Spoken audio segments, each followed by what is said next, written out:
Good morning बच्चों। आज DC machine की सीरीज़ में हम कंस्ट्रक्शन ऑफ डीसी मशीन के बारे में डिस्कस करेंगे कि उसमें किसी भी मशीन में कौन कौन से पार्ट होते हैं, उस डीसी मशीन में उस पार्ट का सबका क्या रोल है, व्हाट दे विल प्रोवाइड, और सभी के बारे में हम ब्रीफली डिस्कस करेंगे। तो फिर चलिए चलते हैं। देखिए बेसिकली क्या है कि कोई भी मशीन जो होती है उसमें क्या है कि दो पार्ट होते हैं, एक होता है स्टेटर और एक होता है रोटर। जैसा कि आप स्टेटर के नाम से पता चल रहा है, स्टेटर मतलब स्टेशनरी पार्ट, जो भाग जो हिस्सा मशीन का स्थिर है वह कहलाता है स्टेटर। और रोटर मतलब जैसे इसके नाम से पता चल रहा है रोटेटिंग पार्ट, मतलब मशीन का वह हिस्सा या वह भाग जो रोटेटिंग जो घूम रहा है उसे हम रोटर बोलेंगे। ओके, अब बात करें जैसे यहाँ पे दिखाया गया है कि stator is a stationary part where rotor is rotating part. Rotor घूमने वाला हिस्सा, स्टेटर स्टेशनरी पार्ट। दो चीज़ और बता देता हूँ, जैसे कि हमें पता है कि किसी भी मशीन में दो पार्ट होते हैं, स्टेटर और एक होता है रोटर, और दो तरह की वाइंडिंग होती है, एक होती है फील्ड वाइंडिंग और एक होती है आर्मेचर वाइंडिंग। ओके, अब ये जो कॉन्फ़िगरेशन है, स्टेटर पे आर्मेचर डालेंगे या फील्ड वाइंडिंग डालेंगे, वो सब में डिफरेंट है।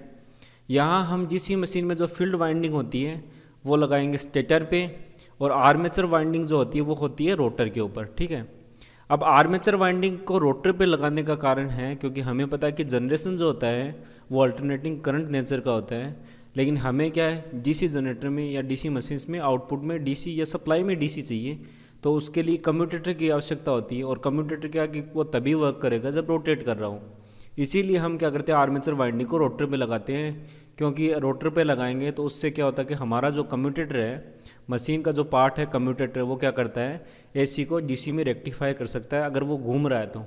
इसीलिए हम आर्मेचर वाइंडिंग को रोटर के ऊपर लगाते हैं और फील्ड वाइंडिंग को स्टेटर के ऊपर। जैसा इसका नाम से पता चल रहा है, फील्ड वाइंडिंग मतलब वह वाइंडिंग जो मैग्नेटिक फील्ड को प्रोड्यूस करे, जो चुंबकीय क्षेत्र बनाए, वह कहलाती है फील्ड वाइंडिंग। मैग्नेटिक फील्ड हमेशा याद रखना, फील्ड वाइंडिंग में जब मैग्नेटिक फील्ड प्रोड्यूस करने के लिए जो सप्लाई दी जाती है वो हमेशा डीसी सप्लाई होती है, डायरेक्ट करंट नेचर की सप्लाई दी जाती है।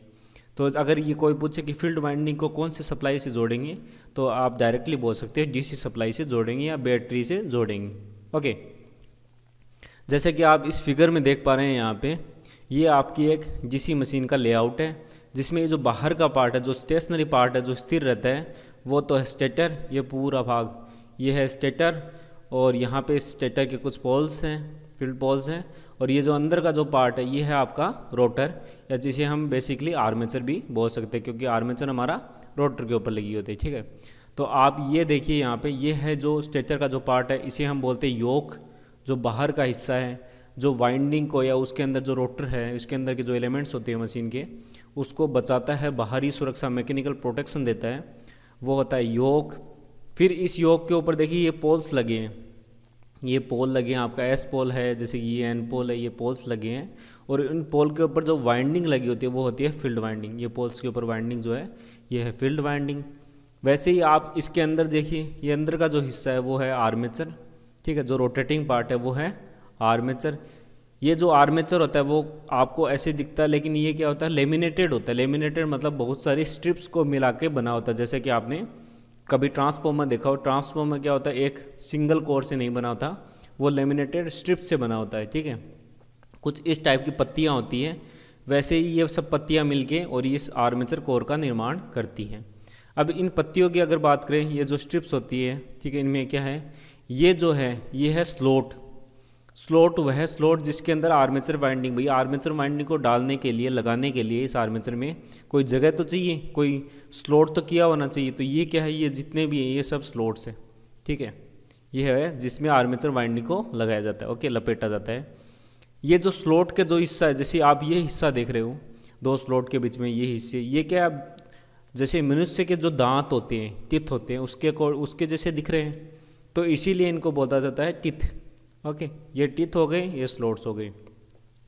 अब ये स्लोट फॉर वेजेज क्या होता है, यहाँ पे क्या करता है, जब आर्मेचर वाइंडिंग लगा दी तो ये क्या करता है, जब रोटेट करती है आर्मेचर, तो क्या होता है वाइंडिंग के बाहर निकलने का खतरा होता है। तो इसीलिए हम क्या कर सकते हैं कि यहाँ पे ये बाहर ना निकले, यहाँ पे कोई गत्ता या कोई पेपर लगा देते हैं, जिससे क्या होता है ये वाइंडिंग बाहर ना निकले। तो ये स्लोट कर देते हैं वेजेज के लिए, उसके लिए। ठीक है, फिर एक और देखिए कूलिंग डक्ट, ये जो अंदर होल्स दिख रहे हैं आपको, ये होल्स क्या करते हैं, इसमें से एयर फ्लो होती है। जब बड़ी मशीन्स होती है या लार्ज मशीन्स होती है उसमें क्या होता है कि हमें आर्मेचर में ज़्यादा अमाउंट ऑफ करंट फ्लो होता है आर्मेचर वाइंडिंग में, तो वो हीट करने लग जाती है। तो उस हीटिंग को उसको एक्सट्रैक्ट करने या उसको कूल करने के लिए आर्मेचर को यहाँ पे कुछ डक्ट्स बनाते हैं, छोटे छोटे होल्स बनाते हैं जिन्हें हम कूलिंग डक्ट्स बोलते हैं। इससे एयर फ्लो करते हैं, तो जिससे क्या होता है हमारा आर्मेचर का जो टेम्परेचर है वो नॉर्मल होता है। ओके, तो ये हो गई आर्मेचर की बात। अब देखिए ये आर्मेचर के जो ऊपर जो वायर होता है ये होता है armature conductor, armature winding. Armature के ऊपर जो ये देख रहे हो आप, ठीक है, ये जो हिस्सा ये है तो ब्रश।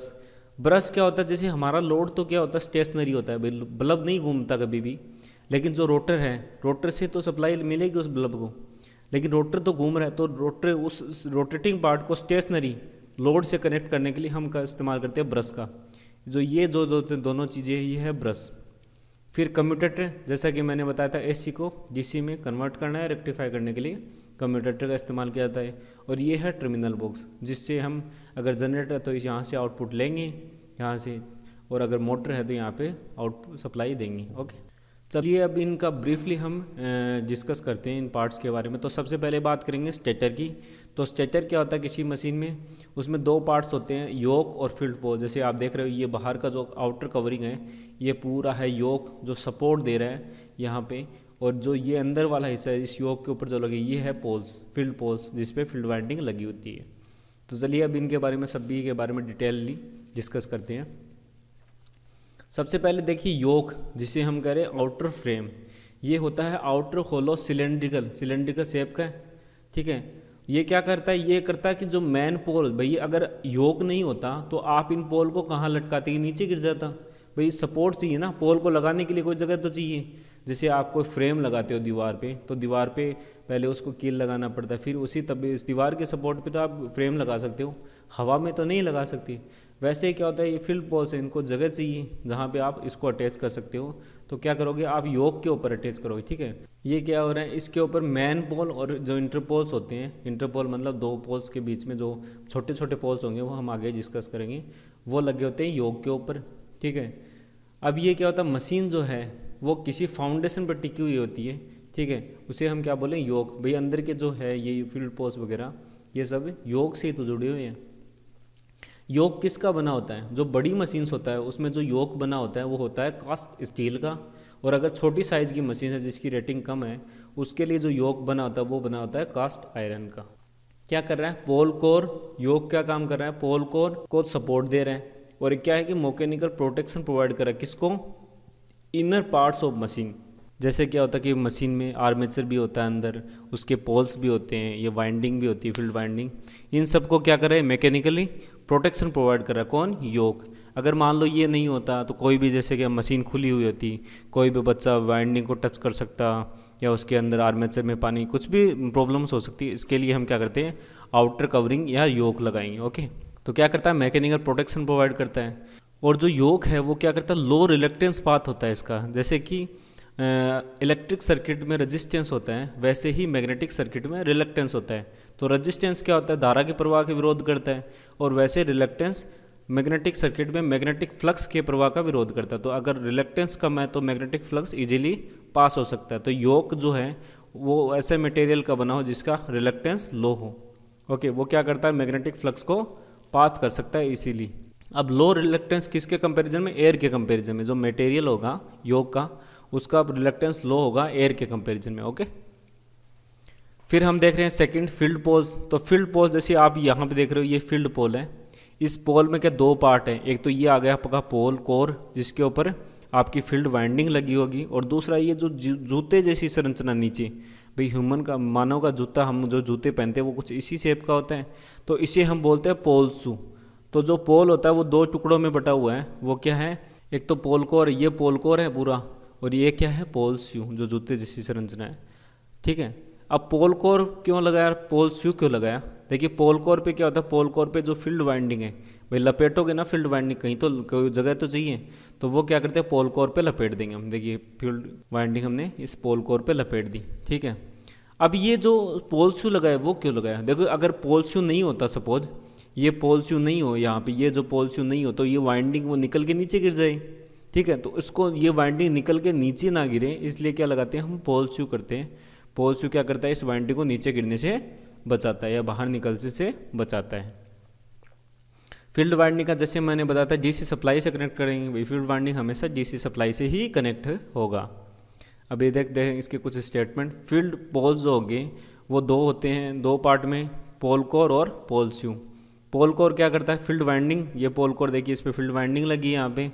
और पोल्स यू क्या करता है, एक तो सपोर्ट करता है फील्ड कोयल्स को कि ये बाहर ना निकल जाए या नीचे ना गिर जाए, और दूसरा क्या करता है, जो फ्लक्स होता है एयर गैप के अंदर उसको यूनिफॉर्मली डिस्ट्रीब्यूट करता है, यूनिफॉर्मली स्प्रेड करता है। ये काम कौन करता है, ये करता है पोल्स यू। अब पोल्स यू से क्या होता है, जो ओवरऑल क्रॉस सेक्शन एरिया है मैग्नेटिक पाथ का या मैग्नेटिक सर्किट का वो बढ़ जाता है, जिससे क्या होगा, रिलक्टेंस कम हो जाएगा मैग्नेटिक पाथ का और फ्लक्स इजीली पास हो जाता है। तो ये हमने बात की फील्ड पोल्स के बारे में। अब देखते हैं हम आर्मेचर कोर के लिए जो रोटेटिंग पार्ट है, ठीक है। आर्मेचर क्या है, rotating part of DC machine, सबको पता है। फिर ये क्या होता है, सिलेंड्रिकल शेप में, भाई सिलेंडर की जैसी शेप है जिसमें स्लॉट्स बने होंगे। स्लॉट्स क्यों बनाते हैं भाई, आर्मेचर वाइंडिंग को लगाने के लिए स्लॉट तो चाहिए। तो ये जो आर्मेचर वाइंडिंग है यहाँ पे इसमें आर्मेचर वाइंडिंग डाल देंगे हम स्लॉट्स के अंदर, इस स्लॉट्स के अंदर आर्मेचर वाइंडिंग डाल दी, ठीक है। The armature is build up of thin laminated silicon steel. याद रखना जहाँ पे भी लेमिनेटेड वर्ड इस्तेमाल हो, लेमिनेटेड का मतलब ये नहीं है इसको लेमिनेशन कर लिया जैसे मोबाइल में लेमिनेशन होते हैं, वैसे नहीं है। लेमिनेटेड का मतलब है जो पूरा आर्मेचर कोर है वो ऐसी पतली पतली स्ट्रिप्स से बनी होती है, जैसे ये स्ट्रिप्स आती है बहुत सारी जोड़ के, और हमने पूरा आर्मेचर कोर, ये पूरा आर्मेचर कोर बनाया। जैसे आप देख सकते हो यहाँ पे लाइनिंग है ना, ये लाइनिंग है मतलब ये स्ट्रिप्स हैं, ये ऐसी स्ट्रिप्स हैं। ये सभी स्ट्रिप्स को, बहुत सारी स्ट्रिप्स को, जैसे 30 या 40 स्ट्रिप होंगी, उन सबको जोड़ के और ये कोर बनाया है। तो इसका मतलब होगा लेमिनेटेड, इसका मतलब है लेमिनेटेड, बहुत सारी स्ट्रिप्स को जोड़ के बनाना कोर, वो मतलब लेमिनेटेड हो गया, ओके। तो आर्मेचर कोर किससे बना होता है, थिन पतली लेमिनेटेड स्ट्रिप्स से। किसका बना होता है, सिलिकॉन स्टील का। स्टील में सिलिकॉन ऐड करने से क्या होता है कि उस मटेरियल की रेजिस्टिविटी बढ़ जाती है, ठीक है। तो जहाँ पे भी लेमिनेटेड वर्ड इस्तेमाल किया हो, और लेमिनेटेड क्यों करते हैं, लेमिनेशंस क्यों करते हैं, to reduce eddy current losses. याद रखना, अगर पूछे कि लेमिनेशंस क्यों करते हैं या इसको लेमिनेट किया तो उससे फ़ायदा क्या होगा, उससे फ़ायदा होगा कि एडी करंट लॉस कम हो जाएगा, ओके। फिर क्या करता है, आर्मेचर कोर है उसमें से फ्लक्स फ्लो हो तो ओबियसली हम ये चाहेंगे कि उसका रिलक्टेंस हो वो कम हो, ठीक है। तो रिलक्टेंस कम होता है आर्मेचर कोर का toward the flux generated with field winding. It may be provide, जैसे कि यहाँ पे देख सकते हो इसमें जो छोटे छोटे होल्स है, कूलिंग डक्ट्स हैं, ये क्यों करते हैं, कूलिंग पर्पज़ के लिए। तो it may be provided with cooling ducts for the axial air flow for cooling purpose के लिए। कूलिंग पर्पज़ के लिए हम क्या करते हैं, ये कूलिंग डक्ट्स लगाते हैं।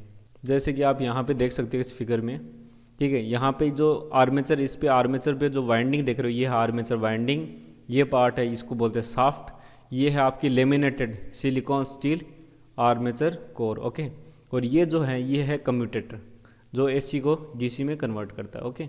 अब बात करते हैं हम आर्मेचर वाइंडिंग की। तो आर्मेचर वाइंडिंग क्या होता है, फॉर्मर वाउंड कॉपर कोयल, कॉपर की कोयल है, जैसे कॉपर देख रहे हो आप, ये कॉपर की कोयल है जो किस में रेस्ट करती है, जो किस में लगी हुई होती है, आर्मेचर स्लॉट्स के अंदर। ये देखो आर्मेचर स्लॉट्स है ना, इसके अंदर लगी हुई है। अब ये आर्मेचर कंडक्टर्स होते हैं, ओबियसली इंसुलेटेड होते हैं, इससे अपने आप से भी भाई शॉर्ट सर्किट ना हो, और आर्मेचर कोर से भी ये इंसुलेटेड होते हैं। आर्मेचर वाइंडिंग दो तरीके की होती है, एक होती है लैप वाइंडिंग और एक होती है वेव वाइंडिंग। डीसी मशीन की आर्मेचर वाइंडिंग याद रखना दो तरीके की होती है, लैप वाइंडिंग और वेव वाइंडिंग, जिसके बारे में हम नेक्स्ट सेशन में डिस्कस करेंगे। अब देखिए कुछ आपको टर्म्स बताता हूँ भी, कंडक्टर क्या होता है, टर्न क्या होता है, कोयल क्या होती है और वाइंडिंग क्या होती है। ये टर्म्स बहुत आवश्यक है आपको जानना मशीन पढ़ने के लिए। तो सबसे पहले हम देखते हैं कंडक्टर के बारे में। तो कंडक्टर क्या है, जैसे आप यहाँ पे देख रहे हो ये जो हिस्सा है ये जो हिस्सा ये है कंडक्टर। जैसे कि हम देखते हैं कि कंडक्टर चालक तार का वह टुकड़ा जिसमें धारा प्रवाहित होती है वो कंडक्टर कहलाता है इलेक्ट्रिक सर्किट में। मैग्नेटिक सर्किट में क्या होता है, द पार्ट ऑफ टर्न, किसी एक फेरे का वह भाग that is actively takes part in electromechanical energy conversion, जो इलेक्ट्रोमैकेनिकल एनर्जी कन्वर्जन में पार्टिसिपेट कर रहा है वो हिस्सा कहलाता है कंडक्टर। जैसे इतना ही हिस्सा ये पार्टिसिपेट करता है, तो ये हो गए दो कंडक्टर, एक कंडक्टर ये और एक कंडक्टर ये, ठीक है। और दो कंडक्टर मिल गए एक टर्न बनाते, एक फेरा, मतलब एक टर्न बनाने के लिए आपको दो कंडक्टर की आवश्यकता होगी। तो दो कंडक्टर मतलब एक टर्न। अब बात करें ऐसे बहुत सारे टर्न्स बना लिए, जैसे मल्टीपल टर्न्स हो गए, तो उसे हम बोलते हैं कोयल। जैसे कि आप यहाँ पे देख सकते हो बहुत सारे 3 टर्न्स हैं यहाँ पे, ठीक है। तो तीनों टर्न्स को जोड़ के मिलाकर बोलने लगे कोयल। और ऐसी अगर बहुत सारी कोयल, जैसे एक कोयल ये हो गई, एक कोयल ये हो गई, एक कोयल ये हो गई, इन तीनों कोयल को सीरीज में कनेक्ट कर दिया तो वो कहलाती है आपकी वाइंडिंग। तो डायरेक्टली वाइंडिंग ऐसे नहीं बनती। वाइंडिंग कैसे बनती है, पहले दो कंडक्टर से मिलकर एक टर्न बनता है, फिर ऐसे बहुत सारे टर्न से मिलकर कोयल बनती है, और फिर इन कोयल को सीरीज में कनेक्ट कर देते हैं तो वाइंडिंग बनती है। चलिए अब बात हम करेंगे कम्यूटेटर की। तो कम्यूटेटर जैसे मैंने बताया था कि कम्यूटेटर क्या होता है, कम्यूटेटर करता है एसी को डीसी में कन्वर्ट करने का काम, जैसे कि रेक्टिफायर करता है, ठीक है। रेक्टिफाई करने का काम करता है ये, क्योंकि हमें पता है कि जनरेशन हमेशा ही अल्टरनेटिंग करंट नेचर का होता है, कभी भी जीसी जनरेट नहीं होती। तो उस एसी को जीसी में कन्वर्ट करने का जो काम होता है वो होता है कम्यूटेटर का, ओके। इसीलिए हम जो रोटेटिंग है वो आर्मेचर को बनाएंगे और इसे आर्मेचर पे लगाया जाता है। तो कम्यूटेटर क्या करता है, the function of commutator is to facilitate collection of current from armature conductors. Rectify करता है अल्टरनेटिंग करंट को यूनिडायरेक्शन करंट या डीसी करंट में एक्सटर्नल लोड के लिए। भाई जब जनरेटर है तो वो लोड को डीसी दे रहा है, और मोटर है तो लोड से डीसी ले रहा है, या सप्लाई इसकी डीसी है। सिलेंड्रिकल स्ट्रक्चर में बना हुआ देख सकते हैं आप यहाँ पे, built up of wedge shaped segment of high conductivity. अब हाई कंडक्टिविटी किसकी होती है, कॉपर की, इसलिए हार्ड राउंड कॉपर से बना होता है, जिससे कॉपर मटेरियल से बना है। ये क्या होता है, ये जो सेगमेंट्स होते हैं वो इंसुलेटेड होते हैं, किससे, माइका से। इन सब के बीच में माइका लगी होती है। ये क्या करते हैं, थिन लेयर्स ऑफ माइका से इंसुलेटेड होते हैं सारे कम्यूटेटर सेगमेंट्स। अब अगर बात करेंगे कम्यूटेटर सेगमेंट की संख्या कितनी होनी चाहिए, तो वो क्या होता है, वो डिपेंड करता है नंबर ऑफ आर्मेचर कॉयल के। तो जितनी नंबर ऑफ आर्मेचर कॉइल्स होगी उतने ही कम्यूटेटर सेगमेंट होते हैं।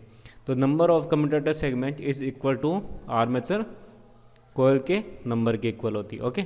बात करेंगे हम ब्रशेज की। तो मैं जैसा कि मैंने बताया कि लोड जो हमारा वो स्टेशनरी है, मतलब कि हमारा जो आउटपुट जो जनरेट होता है आर्मेचर जो कोर है वो है रोटेटिंग नेचर की। तो हमें क्या उस रोटेटिंग सप्लाई को डीसी या लोड से हमारे कनेक्ट करना है, तो इसके लिए हम क्या करते हैं, ब्रश का इस्तेमाल करते हैं। तो ब्रश क्या करती है, कम्यूटेटर से करंट कलेक्ट करती है और क्या करती है, सप्लाई करती है किसको, एक्सटर्नल लोड को। किससे बनी होती है, जैसे कि आप यहाँ पे इस फिगर में देख सकते हो, ये है ब्रशेज है, ये है ब्रश, ठीक है। और ये जो ब्रश किस में लगी होती है, इस ब्रश होल्डर में, ऐसे कुछ ब्रश होल्डर के अंदर ये रखी जाती है। सेकंड स्टेटमेंट देखते हैं, ब्रश किससे बनी होती है, कार्बन और ग्रेफाइट की बनी होती है, रेक्टेंगुलर शेप में। जैसे आप देख सकते हो इसकी शेप है वो रेक्टेंगुलर ब्लॉक शेप है। ये जो ब्रश होती है ये कम्यूटेटर के अंदर प्रेस की जाती है, जैसे कि आप ये कम्यूटेटर इस पे प्रेस स्ट्रक्चर में है, और ये किसके बीच में लिंक है, किसके बीच में जुड़ी हुई होती है, बिटवीन आर्मेचर वाइंडिंग और एक्सटर्नल जो सर्किट जो बल्ब है हमारा, उसके बीच में ब्रशेज लगे होते हैं। ब्रशेज जिसमें रखी जाती है वो होते हैं ब्रश होल्डर। ये जो ब्रश होल्डर है इसके अंदर ब्रशेज को रखा जाता है, ओके। अब बात करेंगे हम बियरिंग की। जैसे आप बियरिंग के बारे में जानते हो, बियरिंग क्या दो टाइप की होती है, बॉल और रोलर बियरिंग, जो किसमें, एंड हाउसिंग। जैसे आप एंड हाउसिंग ये देख रहे हो इसमें फिटेड है। बियरिंग का काम क्या करता है, फ्रिक्शन को रिड्यूस करना, रोटेटिंग, ठीक है, बिटवीन द रोटेटिंग और स्टेशनरी पार्ट के बीच में। किसकी बनी होती है, हाई कार्बन स्टील की। कंस्ट्रक्शन ऑफ बियरिंग में यूज की जाती है, और which is very hard material. Hard material चाहिए ना बियरिंग के लिए, क्योंकि वो वज़न उठाती है, और हाई कार्बन स्टील की बनी होती है। फिर बात करेंगे साफ्ट की। तो साफ्ट किसकी बनी होती है, साफ्ट बनी होती है माइल्ड स्टील की, क्योंकि माइल्ड स्टील का क्या होता है, मैक्सिमम ब्रेकिंग स्ट्रेंथ होती है, आसानी से टूट नहीं सकती। साफ्ट क्या करती है, मैकेनिकल पावर को ट्रांसफ़र करती है, ठीक है, या तो मैकेनिकल पावर को ट्रांसफ़र करती है या मैकेनिकल पावर लेती है, ठीक है, मशीन में। ये देखो ट्रांसफ़र और टू मशीन। रोटेटिंग पार्ट जैसे आर्मेचर कोर हो गई, कम्यूटेटर हो गए, कूलिंग फैंस हो गए, वो क्या होते हैं, सारे के सारे साफ्ट पे लगे होते हैं। मैंने दिखाया था, जैसे एक फिगर में देखते हैं हम, ये जो साफ्ट है इसके ऊपर आर्मेचर कोर, हमारा कम्यूटेटर है, सब के सब जो पार्ट्स हैं वो इस साफ्ट के ऊपर टिके हुए होते हैं, लगे हुए होते हैं, ओके।